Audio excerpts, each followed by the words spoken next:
میں شروع میں تو میں فیشن ماڈلنگ کی طرف آیا تھا. میں نے ریمپ پہ واک کرنا شروع کی. لوگوں کی جو باتیں ہوتی ہیں نا, کبھی کبھی یہ آپ کو بہت زیادہ موٹیویٹ کرتی ہیں. کہتے ہیں کہ ماڈلز جو ہوتے ہیں وہ بول نہیں سکتے, انہیں بولنا نہیں آتا, انہیں کیمرہ ان کے سامنے آن کرتے ہیں تو سوال کر لیں تو بات نہیں کر سکتے. تو یہ جو بات تھی نا, یہ مجھے بڑا چبھا کرتی تھی کہ مطلب یہ کیا بات ہوئی بھلا کہ ایک ماڈل ہے تو وہ بول نہیں سکتا. اسی کے خلاف جو ہے وہ ایک اندر ایسی چیز پیدا ہوتی گئی, اور آج میرا سب سے جو پسندیدہ ترین کام ہے وہ ہوسٹنگ کرنا ہے. میرا خیال ہے ابھی تک میں نے تقریباً 2000 کے قریب لائیو شوز کنڈکٹ کیے ہیں. مجھے موقع ملے گا تو میں کئی ہزار شوز جو ہے میں اور اسی طرح ہوسٹ کرتا رہوں گا انشاءاللہ. سب کچھ اچیویبل ہے. ہمارا اپنا ارادہ اگر نہیں ہے تو پھر ہم شاید منزل تک نہ پہنچ سکیں.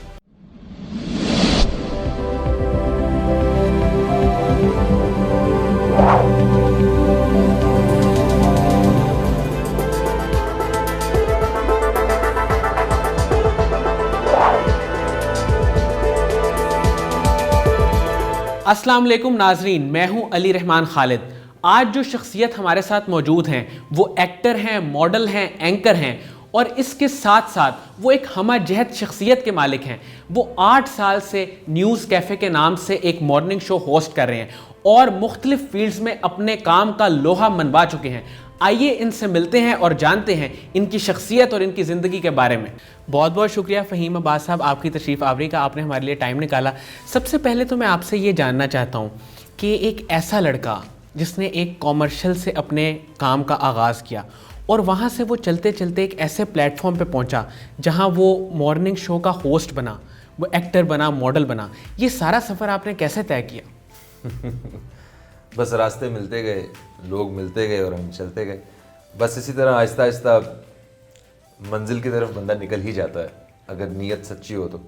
میں شروع میں تو میں فیشن ماڈلنگ کی طرف آیا تھا. میں نے ریمپ پہ واک کرنا شروع کی, اور لوگوں کی جو باتیں ہوتی ہیں نا, کبھی کبھی یہ آپ کو بہت زیادہ موٹیویٹ کرتی ہیں. لوگوں کے اپنے تجربات, کبھی کبھی لوگ سمجھتے ہیں کہ ساری دنیا ایک سی ہی ہے, تو ہمیں بھی لگتا ہے کبھی کبھی. خیر, کہتے ہیں کہ ماڈلز جو ہوتے ہیں وہ بول نہیں سکتے, انہیں بولنا نہیں آتا, انہیں کیمرہ ان کے سامنے آن کرتے ہیں تو وہ ان سے بات کوئی سوال کر لیں تو بات نہیں کر سکتے.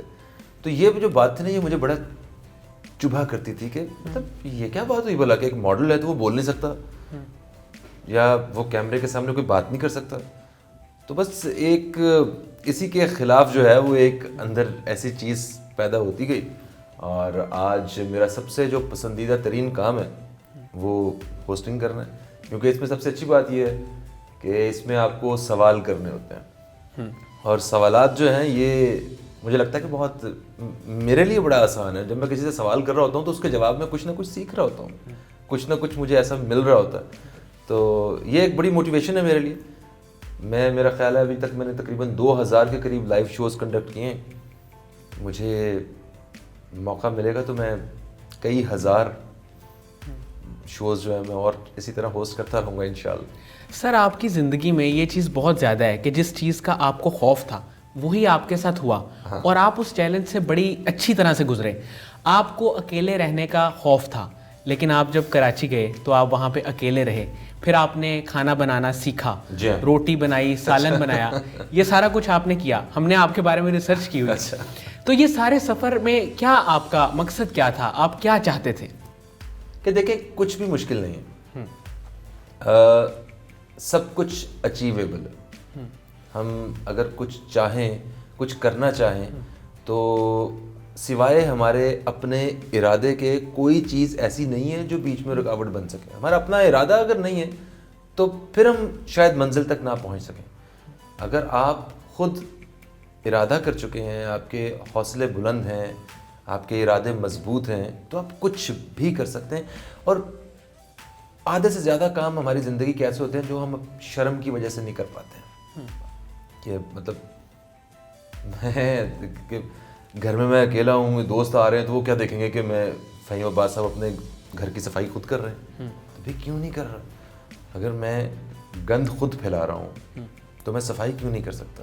اگر کھانا مجھے کھانا ہے تو میں خود روٹی کیوں نہیں پکا سکتا؟ مگر خیر اب ایسی بات نہیں ہے, یہ آپ کی ریسرچ میری شادی سے پہلے کی ہے. شادی کے بعد اگر گھر میں آپ 1-2 دفعہ کھانا پکائیں نا تو پھر شادی کے بعد بھی آپ کو پکانے پڑتے ہیں گھر میں. سر آپ مجھے یہ بتائیں کہ جو لوگ اس فیلڈ میں آنا چاہتے ہیں, میڈیا کی فیلڈ میں آنا چاہتے ہیں, ایکٹر بننا چاہتے ہیں, ماڈل بننا چاہتے ہیں, اور اگر میں خاص طور پہ پوچھوں کہ آپ کی طرح ہیرو بننا چاہتے ہیں, لیکن ان کو کوئی ڈائریکشن نہیں ملتی, انہیں آپ کیا کہیں گے؟ اچھا, میں ہیرو بننا چاہتا ضرور تھا, اور وہ ٹی وی کا اور میڈیا کا تو شاید میں ہیرو نہیں ہوں. میں ٹی وی پہ تو میں ایز این اینکر یا ایک کمرشل ماڈل کے طور پہ زیادہ مجھے لوگ جانتے ہیں, کچھ وائس اوورس کے حوالے سے جانتے ہیں. ہاں البتہ میں اپنے ماں باپ کا, اپنے بیوی بچوں کا, اپنے دوستوں کا, اپنے رشتہ داروں کا, یا جتنے لوگ جو مجھ سے پیار کرتے ہیں ان کا ہیرو ضرور ہوں, اور میرے لیے یہ کافی ہے. تو یس, اگر اینکر بننا چاہتے ہیں آپ, میڈیا میں آنا چاہتے ہیں, کیونکہ میں دیکھتا ہوں جتنے بھی نوجوان ہیں وہ اس وقت یہ سوچ رہے ہوتے ہیں کہ ہمیں ماڈلنگ کرنی ہے, کوئی کام نہیں کر رہے. ماڈلنگ یہ بالکل اسی طرح کا ایک بھوت ہے جیسے کچھ لوگوں کو ہم نے اسکول کالجز میں دیکھتے ہیں کہ بھائی تو کی کرنا بڑا ہو کے, میں تو باہر جانا ہے. بھائی ٹھیک ہے وہ صحیح ہے, مگر باہر چلے جانا, مگر پڑھائی تو مکمل کر لو. یار میں نے کیا کرنا ہے, میں نے باہر ہی جانا ہے. تو اسی طرح کا ایک بھوت ہے جو لوگ یہاں پہ سمجھتے ہیں کہ ماڈلنگ کرنا ایک بہت ہی آسان کام ہے. ٹھیک ہے, اگر آپ کی جو آپ کا جو قد کاٹ ہے اور آپ اگر اس پورے کرائٹیریا پہ پورا اترتے ہیں تو ماڈلنگ کر سکتے ہیں, مگر یہ کوئی پروفیشن نہیں ہے. اس میں آپ صرف شوق ہی پورا کریں گے. اور اگر ٹیلی ویژن پہ بھی کام کرنے کے لیے اگر 100 لوگ کوشش کرتے ہیں تو ان میں سے شاید 2 لوگ ہی کامیاب ہوتے ہیں. 2 بھی میں بہت زیادہ بتا رہا ہوں. تو ہم اگر خدا نہ کریں, اگر قدرت نے آپ کے لیے کوئی اور راستہ چنا ہوا ہے تو ہم ضد کر کے اس راستے میں چلے جائیں جہاں ہمارے لیے کوئی مستقبل نہیں ہے, اور جس جگہ پہ ہم کام کر سکتے ہیں, محنت کر سکتے ہیں, وہاں بھی اگر ہم پیچھے رہ جائیں تو ہم نے ایک اپنی زندگی کا مطلب جو ہماری ایک اسٹرینتھ بن سکتی تھی ہم وہ نہیں بنا سکے, ہم نے نقصان کیا اپنا. تو ماڈلنگ کریں, ایکٹنگ کا شوق رکھیں آپ, یا اینکرنگ کا اگر آپ کو شوق ہے, تو یہ سارا کام آپ کی پڑھائی کے ساتھ ساتھ ہونا چاہیے. آپ کی جو پہلی جاب جو ہے, جو آپ کا جو اصل کام ہے, وہ آپ کا کام جو ہے وہ کوئی جاب یا آپ کی پڑھائی سے متعلق, اگر آپ انجینئرنگ کر رہے ہیں, کچھ بھی کر رہے ہیں, آپ جاب کریں, اس کے ساتھ ساتھ پارٹ ٹائم کام سٹارٹ کریں. اب تو خیر ڈیجیٹل کا زمانہ ہے, آپ جو بھی کرنا چاہتے ہیں آپ کچھ نہ کچھ ساتھ ڈیجیٹل پہ اگر کر رہے ہیں تو اپنا شوق پورا کرتے رہیں. اگر آپ کے نصیب میں ہوا, قدرت آپ کو چاہ رہی ہوئی کہ اس جانب آپ کو اگر رزق لکھا ہوا ہے آپ کا, تو خود بخود راستے بن جائیں.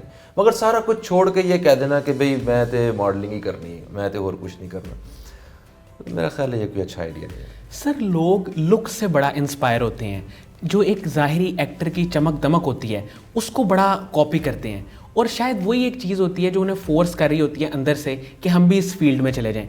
لیکن وہ یہ نہیں دیکھ رہے ہوتے کہ اگر ایک ایکٹر ہے یا ایک اینکر ہے, وہ بول رہا ہے, اس کے بولنے میں کتنا وزن ہے, اس کے پاس الفاظ کی ادائیگی کا جو ایک ہنر ہے وہ کیسا ہے. ان چیزوں پہ لوگ اپنے سکلز پہ کام نہیں کرتے. انہیں آپ کیا کہنا چاہیں گے؟ اصل میں جتنے بھی لوگ ہیں, ہم لوگ کام کر کے سیکھ رہے ہوتے ہیں نا. اگر تو کسی ادارے سے ٹرین ہو کے ہم لوگ آ رہے ہوں تو ہم مطلب جب کام کرنے کے لیے آئیں تو ہم تیار ہوں. تو ہمیں شروع میں لگتا ہے کہ ہماری شکل وجہ اگر اچھی ہے تو شاید ہم کچھ بھی کر سکتے ہیں. ایسا نہیں ہے. ٹھیک ہے, اسکرین پہ یہ ایک ایج ضرور ہو سکتا ہے کہ جو خوش شکل ہے ہونا کسی کا, وہ مطلب آپ کو ایک لمحے کے لیے روک سکتا ہے, مگر ایک لمحے سے بات نہیں بنتی ہے. آپ جو کام کر رہے ہیں وہ بھی آپ کو اسی طرح سے ادا کرنا ہے.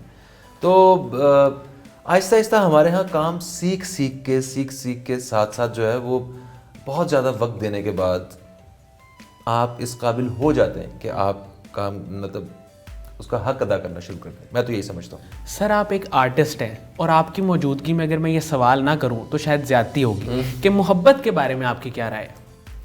محبت زندگی کی خوبصورتی ہے, اور زندگی کے مجھے ایسا لگتا ہے کہ ہر سٹیج پہ, زندگی کی ہر سٹیج پہ ہمیں محبت الگ شکل میں نظر آ رہی ہوتی ہے.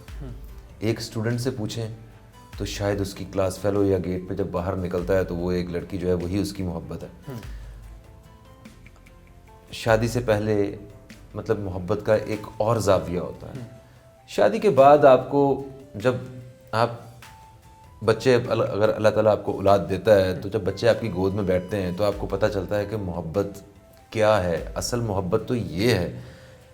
اسی طرح آپ کو پھر پتہ چلتا ہے کہ ماں باپ آپ سے کتنی محبت کرتے ہیں.